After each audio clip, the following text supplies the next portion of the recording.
Thank you to everybody. Like everybody said, I'm very grateful for this honor, especially for all the people that I shared and a few folks that I haven't seen and that graduated and I knew at my time here. Like Lauren, we were Empirically Scholars together for some time. She was much braver than I. But it fills me with joy to be back on campus, to a place which holds some of the best moments of my life, undoubtedly.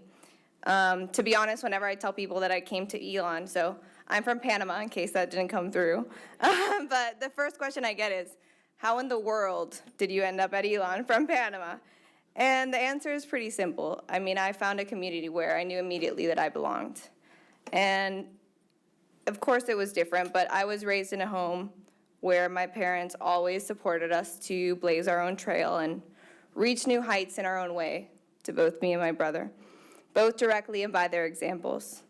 And they're both here tonight. They came in from Panama. I live in Manhattan, but we met in the middle. And, you know, whether it was starting a newspaper in middle school or choosing a university that they had never heard of, they always encouraged me to work hard for the path, whatever that was and was right for me. And when I came to Elon, there were many changes. I think I could count with one hand the amount of students that were here that had grown up entirely in South and Central America at the time, like me. But I'd never played disc golf, and barbecue was only a verb.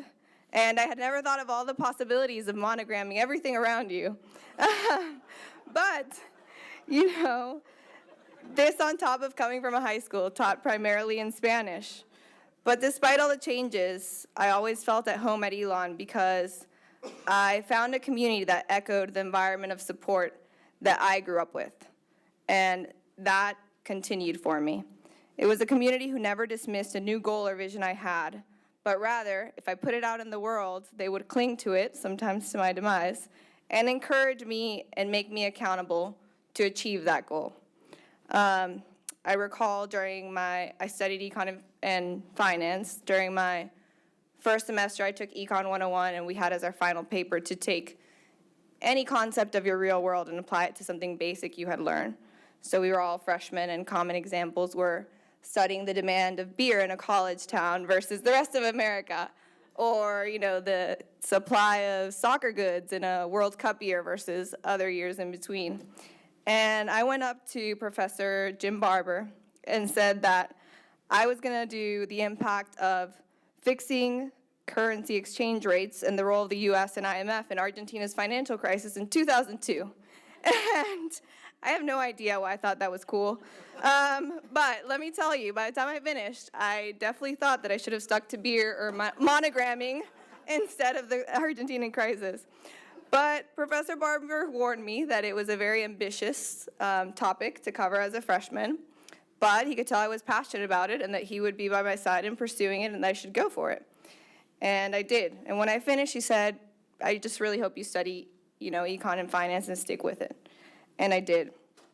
And for the rest of my 4 years, I dreamt up all sorts of other ambitions and took advantage of different experiences that you could do here, only because you can tailor your own way and you have incredible professors who will always be on your side to support you. And I know that I wouldn't have found that anywhere else.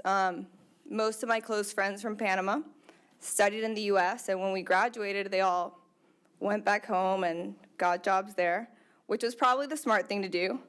It was the middle of the financial crisis and housing crisis was about to crash, and I had a great job for Merrill Lynch in Panama and the largest bank.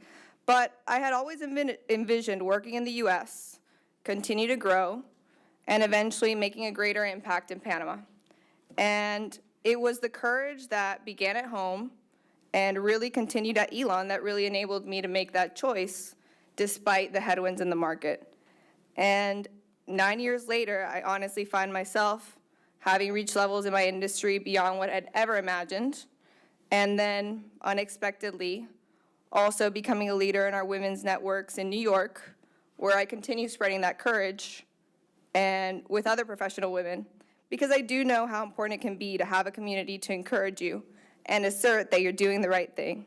So for that, I'm very grateful, because if I hadn't had that at home and continued that courage and community at Elon, I know I wouldn't be where I am today. So thank you.